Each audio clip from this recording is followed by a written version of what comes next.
Abubuwa biyar da tsohon mataimakin shugaban ƙasar Najeriya Alhaji Atiku Abubakar ya ce zai yi idan ya zama shugaban ƙasar Najeriya a shekara ta 2023.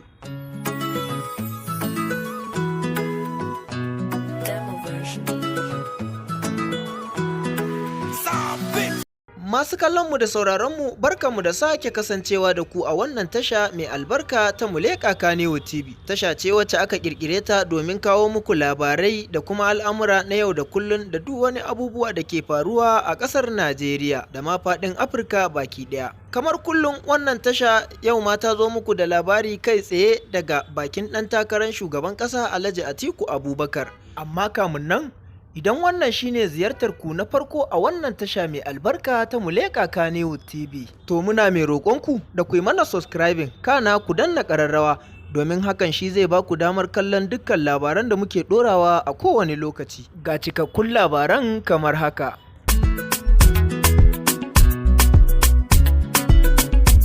Ɗan takarar shugaban ƙasa a ƙarƙashin babbar jam'iyyar adawa ta PDP a Najeriya, wato Alhaji Atiku Abubakar, ya bayyana cewa matakin da za su ɗauka na gaba a halin yanzu shine yadda za su yi tsarin kamfen na ƙasa baki ɗaya. Alhaji Atiku Abubakar ya faɗi haka ne yayin da yake bayyana sunan gwamna Ifeanyi Okowa na jihar Delta a matsayin wanda zai yi masa mataimakin shugabancin ƙasa a zaben 2023.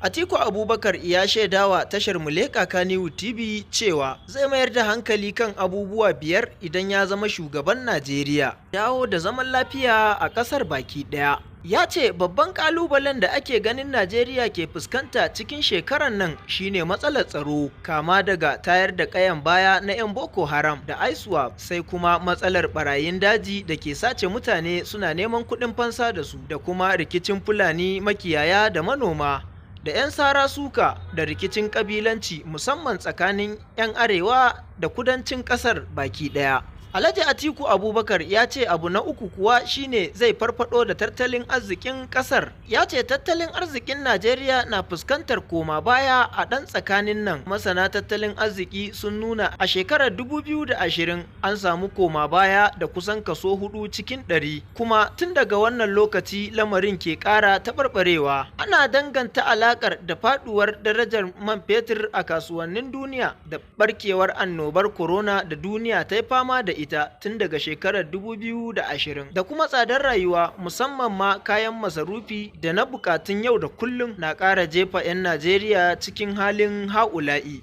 Alhaji Atiku Abubakar ya ce sai aiki na gaba tabbatar da an gyara fannin ilimi a Najeriya.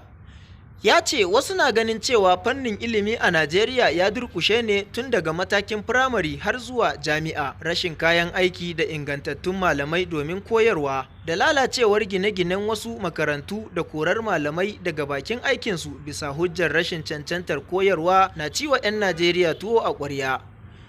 Ya ce matakin jami'a kuwa yawan yajin aikin malamai kan biyan su haƙoƙinsu da gwamnati ba ta yi ba, lamarin da ya janyo tsaikon kammala karatu ga ɗalibai da ake shirin kammala karatunsu, da kuma rashin farawa ga sababbin ɗaliban. Baya ga haka ya ce za su sake duba tsarin mulkin Najeriya bayan an shafe lokaci mai tsawo ana tafka muhawara. Majalisun tarayyar Najeriya biyu sun kaɗa ƙuri'a kan wasu muhimman batutuwa da ake son yi wa gyara domin inganta tsarin mulkin ƙasar. Cikin watan Maris ɗin shekarar nan ne dai 'yan majalisun suka kaɗa ƙuri'ar. Cikin abubuwan da majalisun tarayyar Najeriya suka kaɗa ƙuri'ar, kin amincewa da baiwa shugaban majalisar rigar kariya da wasu batutuwa cikin gyaran fuskar da ake shirin yi wa tsarin mulkin ƙasar.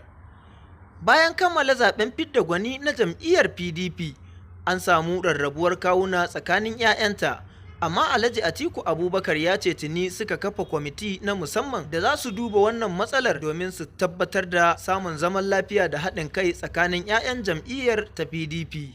Ɗan takarar ya ce babu yadda za a yi jam'iyya mai tarihi kuma babba kamar PDP a ce an yi zaɓe ba tare da an samu wata matsala ba. Abubuwa ne da ke zama tabbas sai ya faru. Ko a zamantakewar iyali ana samun saɓani. Muna nan muna kan tuntuɓa kuma insha Allahu za mu yi gyara, in ji Alhaji Atiku Abubakar. Dukkanin jam'iyyun ƙasar siyasan Najeriya da suka kammala zaɓukan fidda wadda zai musu takara a shugabancin ƙasar tsakanin tutar jam'iyyun nasu sun ce sun shirya tsaf domin tunkarar zaɓe mai zuwa. Masana sha'anin siyasa na ganin fafatawa za ta yi zafi ne tsakanin jam'iyyu guda biyu, ma'ana jam'iyyar APC mai mulki da kuma babbar jam'iyyar hamayya ta ƙasa wato PDP. Masu kallonmu da sauraronmu duka-duka abin da ya samu kenan a wannan lokaci. Kada ku manta ku yi mana liking sannan ku yi mana comment a ƙasar wannan bidiyo da kuka kalla, domin hakan shi zai tabbatar mana da labaran da muke ɗora muku yana gamsar da ku. Tashar Muleka Kannywood TV tana mai godiya a gare ku.